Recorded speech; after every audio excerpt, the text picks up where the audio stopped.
Well, if you look at the budget, clearly it shows that the government has created a huge deficit. I mean, i.e., the government going forward in the next 2020 intend to spend in excess of about 18 point something billion. I mean, looking at the revenue that the government intends to rake in, and at the same time, the expenditure that goes with it. Now, clearly, the government has highlighted that the digital economy is going to be the main focus when it comes to the revenue mobilization.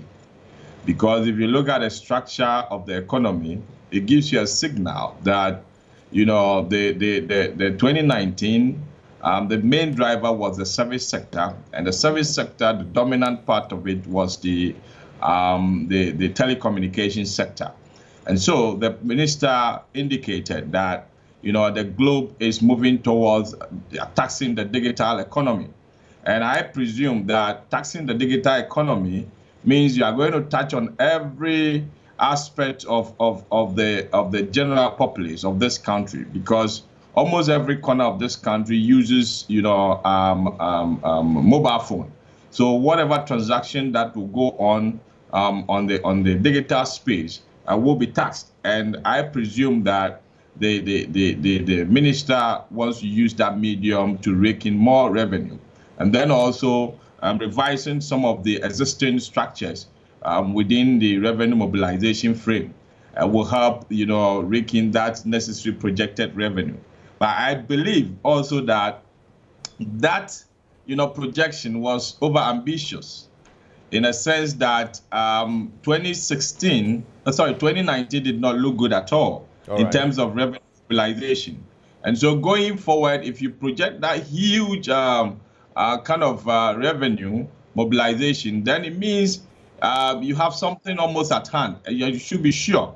And if you go through the budget, you clearly see that the possible revenue measures that has been put in place were not that concrete, because those measures seem to exist. So I believe that going forward, I mean, a budget is a budget. And if we don't realize what the numbers are given, obviously we'll find the minister coming back to us in a review. And through the review, we should expect that some taxes can be introduced. And so if you ask me generally, I presume that the government has bitten more than it can afford. All right. But talking about your expectations and indicating that you don't think that government can meet the revenue projections, I want to add on to that by bringing in this part. It's a fact that government feeds on taxes to provide the needs of the country, and most of the taxes collected by a state are taken from people in the formal sector. But in a situation where several banks, microfinance firms, and recently fund managers have gone out of business, and along with all of that, their collapse lost jobs, how does government expect to raise all the revenue it is projecting in the budget? Yeah, if you look at 2019 structure of the revenue mobilization, you could clearly see that the banking sector provided only about 1.8% of the general revenue mobilization. That should tell you that that medium is struggling, and therefore whatever funds you want to rake in, obviously some of them might go through the system. And if you don't have very good structured, banking system, I presume that can affect your revenue mobilization. We've had a situation where the financials of the service sector was driving the economy. But if you look at the 2019 structure, it's not like that. And that is why the government is targeting the digital economy, which was the main driver of the service sector. And I presume that the finance minister has sensed that and thinking of, making sure that the revenue mobilization extends to the informal sector. One of the medium will be through digital taxing, which if you use mobile money, it will be taxed. If you talking on the phone, like the talk tax that was introduced. And as such, people are already complaining about it. So I'm wondering how they can contain that during the election year.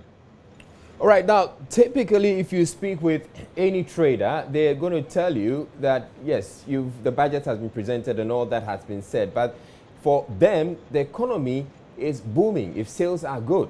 whilst the average Ghanaian will also say that so long as there's money in their pockets and they can afford the basic necessities of life, they're good. Why can't the economy be as simple as that, instead of we talking about the fiscal, macro, and all those? Yes, we should understand the difference between the two. You can talk about economic growth, but then we also have economic development. We need growth before development. Now, the development takes time to be realized. Now, you can continuously have a growth for several years before you get a development. The development could be having a good road to drive on, having a classroom to sit, a very good classroom to sit in, having access to very good health, care facility. And it all builds up into how the structures of the economy is. At the end of the day, if you look at how we have our system, if you have a banking system that is struggling, at the end of the day, funds movement from one point to the other becomes difficult. And so you can continue to talk about economic growth, and that growth will be necessarily only the government doing the spending, not necessarily the businesses. Because if you put all the cumulative aggregating of the measure of an economic output, it should be transferred to the businesses. But if the banks are not liquid to lend to those businesses, if the banks are not liquid to have funds move from one point to the other, you will not realize that kind of fluidity. And therefore, we are likely to experience that economic growth and without possibly being transferred into the people's pocket, having a good meal, per day, and then possibly making sales growing every now and then. We will not realize that, but we're going to have economic growth.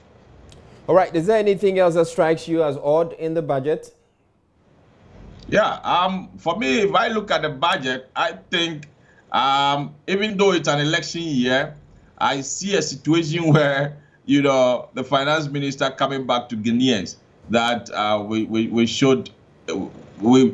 introduce some new, taxes here and there, or possibly reform the taxes that we have, existing ones that we have.